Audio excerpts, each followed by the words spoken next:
So EpiPen is a brand name, and that has been around the longest.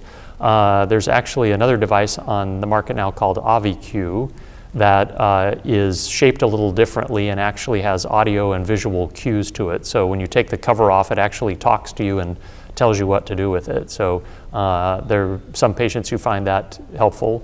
And then there's a generic epinephrine auto-injector as well that but all three of them have slightly different modes of use. So the important thing isn't so much which one is chosen. I think any of them are acceptable.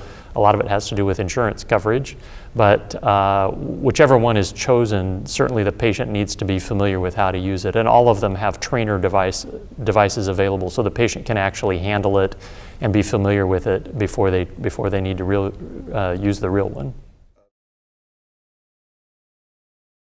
Not necessarily. For very young children, of course, it's the caretaker, the parent or other caretaker who has the device with them.